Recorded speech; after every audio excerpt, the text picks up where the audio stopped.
Order! Order! You are an incorrigible delinquent at times.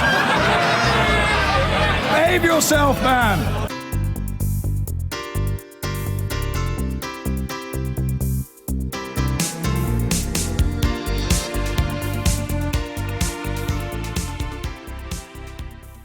Tonight we bring you an extraordinary story that goes right to the heart of the Brexit campaign. It involves two of the country's most powerful men, the former Prime Minister David Cameron and the editor of the Daily Mail, Paul Dacre. Newsnight's learnt the Mail's editor believes Mr Cameron was trying to have him removed from his job, fearing he couldn't win the EU referendum whilst he was still at the helm of Britain's most popular newspaper. Mr Dacre is a firm Eurosceptic. Lord Rothermere, who owns the newspaper group, was a Remainer. So did the Prime Minister at the time seek the help of Lord Rothermere in removing what he felt would be the thorn in his, Cameron's, side? Here's what I found out.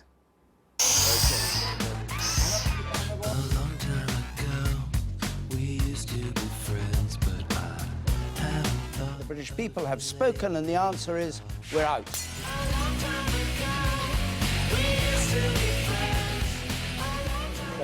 Cast your eye back to that heady summer of 2016, the Brexit campaign and the fallout from it. Politics had never looked more brutal, and we were all slack-jawed, watching some of the most powerful figures in the country knock the stuffing out of each other. Amidst the carnage, one particularly major casualty. Just a year after his election, the Prime Minister had been felled. But for another of Britain's most powerful people, a man whose face you'll rarely see, Brexit marked the ultimate victory. Paul Dacre shuns the limelight, but every day his message is received by millions. For 25 years he's been the editor of the Daily Mail, the voice of Middle England. In the run-up to the 2015 general election, his newspaper had savaged the Labour Party and championed Mr Cameron. But on Brexit, it had been Mr Cameron who'd been on the receiving end of a relentless Daily Mail assault. With the result in the balance, the Daily Mail had nailed its colours to the mast and won the sweetest of victories. Looking at the coverage of the time, you could be forgiven for wondering if it was about more than just Dacre's long-standing dislike of the EU, if it wasn't tinged by something rather personal. Well, now I can reveal an intriguing subplot to that whole Brexit campaign that might help explain the pretty brutal treatment of a Prime Minister he had so recently helped to get elected. I've learned that early in the campaign, Paul Dacre heard something guaranteed to make any editor see red. He'd been told the Prime Minister was trying to get him sacked. This is the story of a very personal standoff between two of the country's most powerful men. It's a story of how the preeminent figure in British journalism went to war with the Prime Minister and won.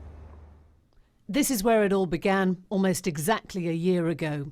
David Cameron had a deal on Europe, one he hoped he could take to the country to persuade us to stay in the EU. He recognises a stumbling block, and that is Paul Dacre, a man he needs to have on side. Dacre's invited to the private flat in Downing Street, the Camerons' home. From what I understand, the two chat amicably within the early evening chaos of a family setting. The kids are still up, the TV's on, the two men share a glass of wine, and the Prime Minister asks his guest if he'll cut him some slack, just pull back a bit from some of the intense Euroscepticism. The response from Mr Dacre is, I'm told, swift and uncompromising. He can't change his position on such a core principle, one he has held for some 25 years. His readers too, viscerally Eurosceptic. He owes it to them to show backbone. Then, I'm told, he points to the television, showing pictures of migrants arriving in southern Europe. Those are the pictures that will decide the outcome of the referendum, the Prime Minister is told. Over the coming weeks, Dacre sticks to his line, but not everyone at the paper is pro-Brexit. Lord Rothermere, who owns the Daily Mail, is a known Remainer. It will be Rothermere who Cameron approaches next. In March, Dacre learns something that leaves him incandescent. He's told the Prime Minister approached Viscount Rothermere with a view to having Dacre removed from his job. Is it conceivable that David Cameron would have requested Paul Dacre be removed from his post by his proprietor? It's certainly consistent with what I know to be the case about the attitude at the very apex of the Cameron government about Dacre.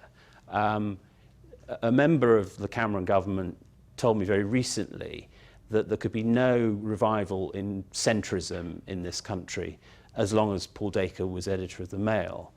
And that was presented to me as an absolute precondition of any advance of the centre-right or centre-left, which is a striking thing to say. So you're operating here in a context where one individual, one editor, is regarded as being of supreme importance in their political universe, as if the Daily Mail is a kind of planet which exercises a huge gravitational pull over the whole of the print media.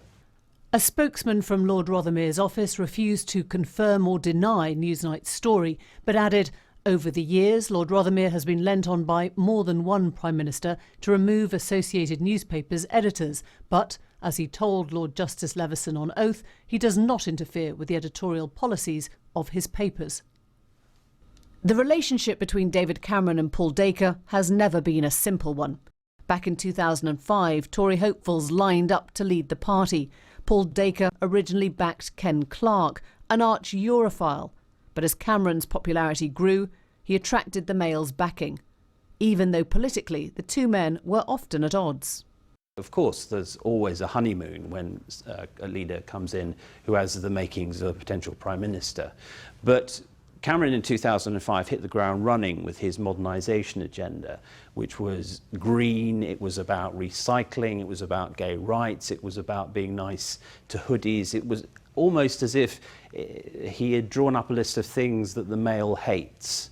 And so obviously there was an ideological gap between the Mail and the Conservative Party at that point. And then there was Andy Coulson, a Murdoch old hand who David Cameron wanted to bring into the heart of his team. Dacre warned him not to, Cameron ignored him. Coulson would eventually be jailed for phone hacking. When Dacre found himself dragged in front of the Leveson inquiry, he felt a palpable sense of grievance. Am I alone in detecting the rank smells of hypocrisy and revenge in the political class's current moral indignation over a British press that dared to expose their greed and corruption? The same political class, incidentally, that until a few weeks ago had spent years indulging in sickening genuflections of the Murdoch press. For a year after Leveson, I'm told Dacre refused to take Cameron's phone calls. By now, in other words, there were plenty of reasons for Dacre to dislike Cameron. Politically, the two were at odds. Personally, they'd fallen out. But would David Cameron, a sitting PM who'd vowed to the papers to preserve their press freedom, really seek to oust an editor? I asked David Cameron if he tried to have Dacre removed. This is what we got. It is wrong to suggest that David Cameron believed he could determine who edits the Daily Mail. Remember, that's not actually the question we asked. His spokesman then went on. It is a matter of public record that he made the case that it was wrong for newspapers to argue that we give up our membership of the EU, particularly when they had not made the case before. This appears to refer to the Mail's former support for ardent European Ken Clarke. His statement finishes by confirming those two meetings. He made this argument privately to the editor of the Daily Mail, Paul Dacre, and its proprietor, Lord Rothermere. From Paul Dacre's office, simply this. For 25 years I have been given the freedom to edit the Mail on behalf of its readers without interference from Jonathan Rothermere or his father. It has been a great joy and privilege. June the 24th brings a new political dawn and a Cameron resignation. Shortly afterwards, Dacre's told by Rothermere something he's known privately for months, that David Cameron wished him gone.